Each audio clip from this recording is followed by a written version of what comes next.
Ciao! Welcome to the first lesson of the class, which is about 5 dysfunctions of a team. 5 dysfunctions of a team is actually a team development methodology based on the book of Patrick Lencioni, who talks about what are the 5 most common mistakes that we make in team management and team development and how to avoid them in order to create high-performing teams. So I'm first going to briefly introduce you to 5 dysfunctions, and then we are going to go deep into dysfunction by dysfunction and what are the things that you can do to prevent those dysfunctions from appearing in your team.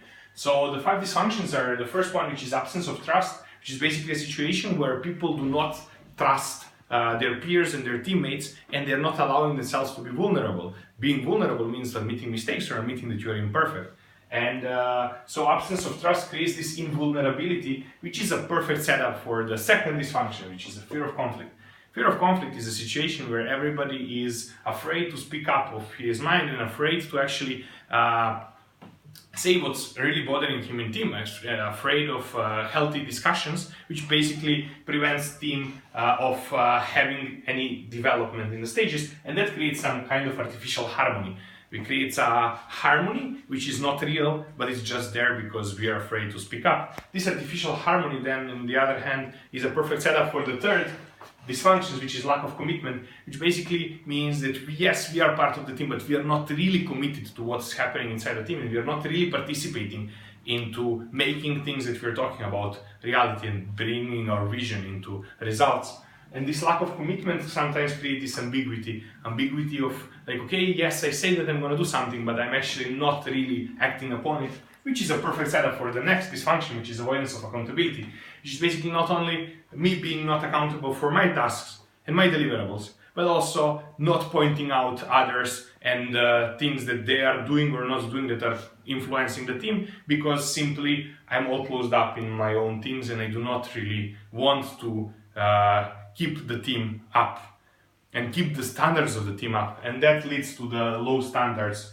Low standards are then sometimes a perfect cause of the fifth and final dysfunction, which is inattention to results. What is inattention to results is not that I do not care about the results necessarily, but I do not care about the team results, and I maybe just care about my results and things that I am doing, and I'm just making sure that I'm protecting myself in this team environment. I am very individualistic, very focused on myself, but I'm not really contributing to the results of the team, which creates this environment of status and ego. And those 5 dysfunctions are something that most often happens inside our teams and do not allow us to perform. So there is a couple of common mistakes that we make with those dysfunctions, which is that we focus on what we easily see.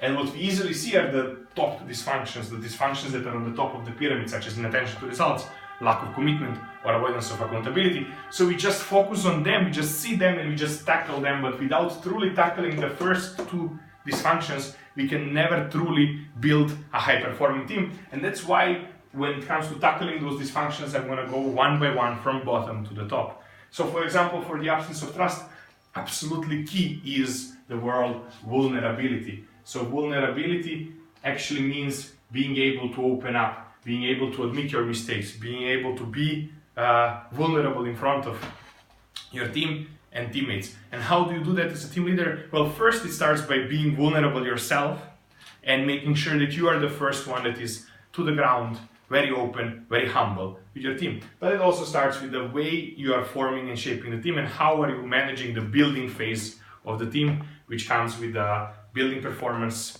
which comes with team building activities and building spaces where people can get to know each other and start trusting each other. Second one, which is fear of conflict, which is mainly connected with people not actually speaking up about what they're bothered by in the team. How do you facilitate to tackle this dysfunction is by actually facilitating discussions and facilitating spaces in the team where people can openly talk about things that they like and things that they don't like, facilitating feedback spaces and fostering the healthy feedback culture inside the team. Then we go to the third one, which is very connected, which is lack of commitment. And what is here very, very crucial for you as a team leader or as an area manager is to make sure that everybody has clear commitments, but also everybody discuss the commitments. How you can see this dysfunction sometimes happening is when people do not discuss ideas. There is an idea that is proposed and then people are just like, okay, going with the flow. Okay, just okay, I'm not going to put it under discussion, I'm not going to object about it, I'm not going to comment, I'm not going to contribute. So this dysfunction is mainly tackled by the way you are organizing your team meetings, the way you're organizing one-to-one spaces, and making sure that everybody buys in for the ideas that you as a team are working on.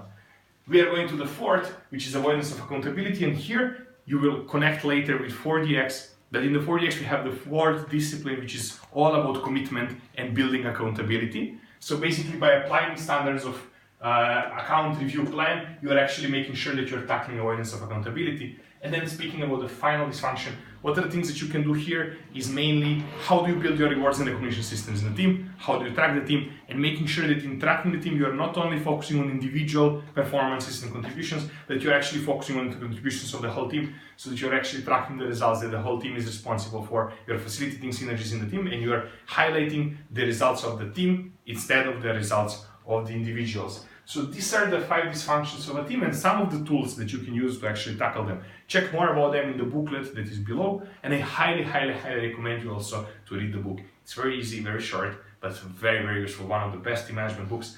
Thank you so much for being here, and see you in the next space.